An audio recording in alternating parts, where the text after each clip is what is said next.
All right, just going to do a little recap of what video we covered for those that did make it. Just some points, probably good for every one of them.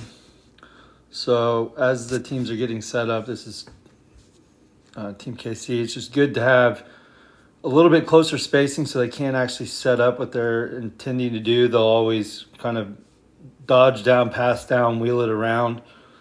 Knowing that, if we know our spacing between us and the defenders, we'll be able to prevent that from developing. So just understanding when they yell green that we need to be riding hard, but also to the point of where the pass is expected to go.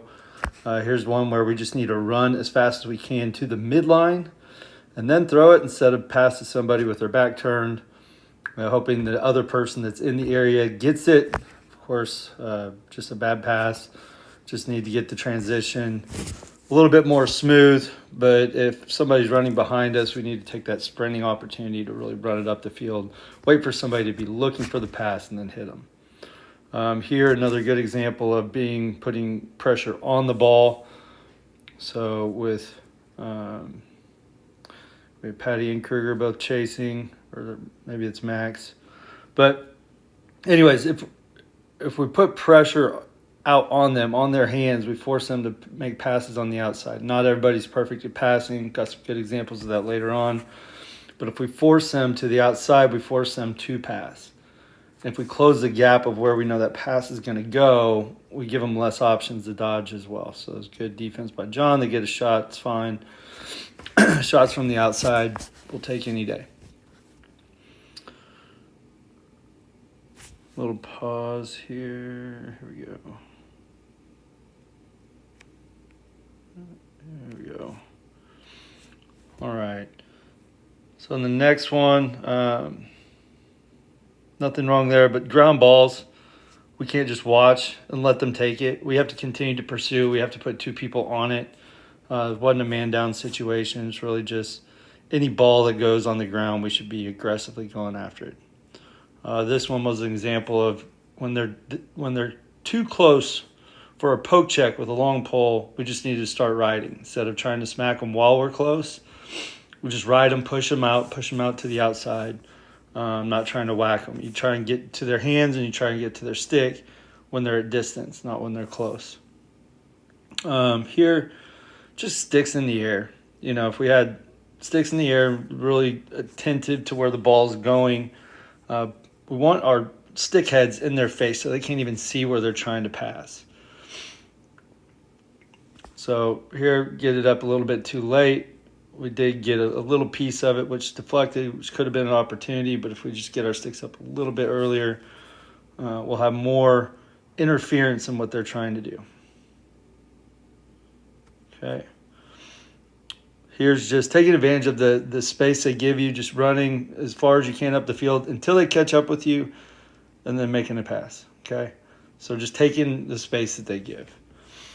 Here's a good face-off where we get the ball, we get possession, we feel the pressure, we're holding it in our good hand, feel the pressure, take it away from that side and bring it back for the pass. We just trust in our offhand and go to our left. We have somebody open there on the right. Instead, we bring it back over to the right hand. They get a stick check on it because that's the side that they're predominantly on.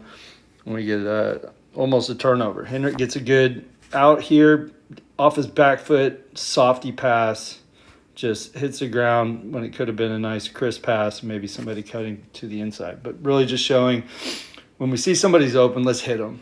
Don't just lob it up there and hope it gets there. We have quite a few examples of just some lame duck passes, and that's what I was explaining to the kids. So no more lame duck passing, nice firm pass. That way we can keep the ball moving and not fight for the ball and have to restart. So, let's see. Just some more examples of just being on the ball. The ball's getting out to the outside here. Mason does a good job, put pressure on him, forces a pass. But this is a good example of good pressure. Start getting out to where it is, staying where it is, not backing really off, putting pressure on him. Again, making him make another pass. A little twist here. Axel making this guy regret throwing it a little bit, but look at the anticipation here from Mason on the far side here in a second. He sees this guy's wheeling up 4 at the top. He just jumps on it and starts taking off to where the pass is going to go. Unfortunately, we miss a nice hit, but you'll see that what he does is by getting there when the pass hits, he rolls him over, transition, fields all to himself, and he can get it down to the offensive side pretty quick. But this is just showing what good anticipation, really watching where the ball is going, and then expecting when the timing might be to close in on that. It'd definitely be helpful. Here, Axel does a good job of playing man. He knows there's people behind him. He's got a clear, so he tries to take it here, tries to push off man ball. Logan's watching instead of in and on the ball. If ball down, one guy takes a man, next guy has to go for the ball. So what we get here is, and John does a good job sliding instead of just going for the stick. Once we're on a chase slide, we need to really just go to body and try and push him to as far to the outside as possible. Jack also gets a good jump and a nice slide, but also tries to go for stick. Again, when we're sliding late and we're playing catch up and we can get some sort of contact on him, if we get there a little bit earlier, that shot might be at a different angle, might not be a goal. But again, it's just when the ball's on the ground, we got to have people going straight for it, not watching what's happening and then trying to do something about it. So it just creates, just lost 50-50 balls, and then on the slide, just trying to go for contact in a situation when they're getting that close to the crease. Just get them to the outside for a better angle, or they have a less better angle. Need to be really, so good shot. So we're in a man down situation here. We get a good pass out. Just being aware of when we're in man down to try and kill time. We have somebody down there deep on the right, all by themselves. We just try to force it. There's always going to be somebody faster out there. It's just inevitable in any sport. So man down situation again. We force a long shot, which is great. Sherman gets the ball, does a quick clear, which is also great. Gets it about to half court. Somebody catches up, or half field. Somebody catches up. Really just a matter of picking your head up once you get that and just looking down the field for the wide open person, or running to space when we are man down. So being man down, awareness just comes with time. But in this situation, it put us man down, going back the other way. And you see Witt's down there, wide open. We just got to pick our head up and make a pass. Or just run to space, knowing that there's always going to be somebody chasing you that could be faster than you. Okay.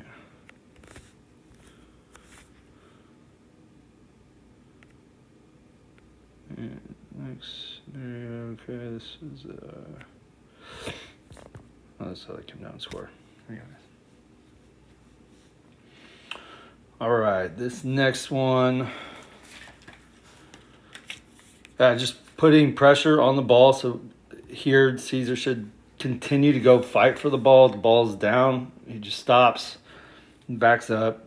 So don't ever give up until you know they're coming at you, and then you just have to get good body positioning to redirect where they're going to.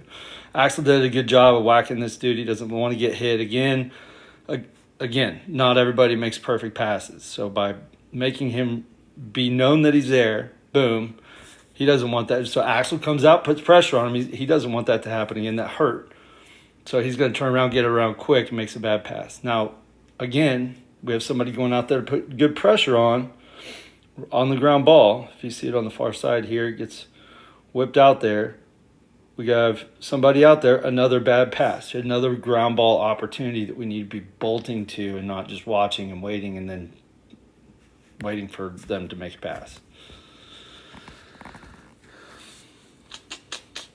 Good. Okay.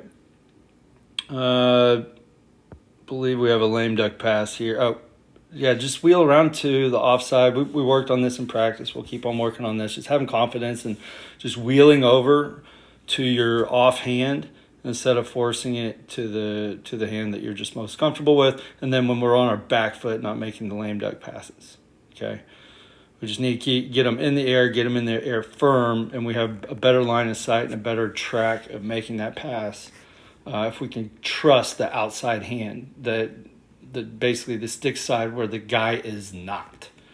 Again, we worked a lot on that in our last practice following this video. But here's another lame duck pass. Fortunately, Kipton gets it, makes a great pass to a cutting down, I believe it's Henrik. So, but still this pass, just a little lobber. Fortunately, some good hands. Makes a perfect pass up high for a step down shot. Perfect where we want it. Easiest spot where it can be. And then this goes back to just trying to get a little fancy with it. Going sidearm, going wide. When all you have to do is just take it from the top piece, just drill it down their throat. And it's a better chance of a goal. It's at least on net. But yeah, taking that and then bringing it down and then going sidearm, that ball can go anywhere.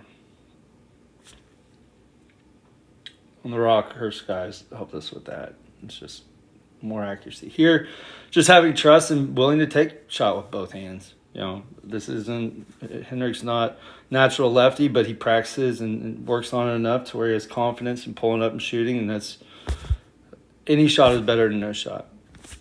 I think this is just an example. It's really hard to see their recording on most of the game, but just showing that we got down 4-0. We got down 4-0 or 4-1 in the game before, and we came back 7-4.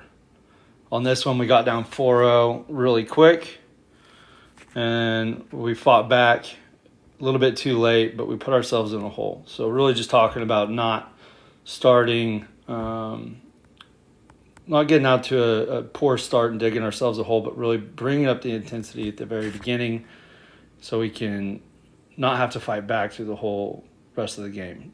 So it was telling, obviously, that we could go from 4-1 to 7-4. We can do it against anybody. It's just not where we want to start. So that's the video for last week. I have a few others that might get out before this weekend's tournament, but might encourage your parents to take video if they can, just whenever you're on the field. Doesn't matter. It's all helpful.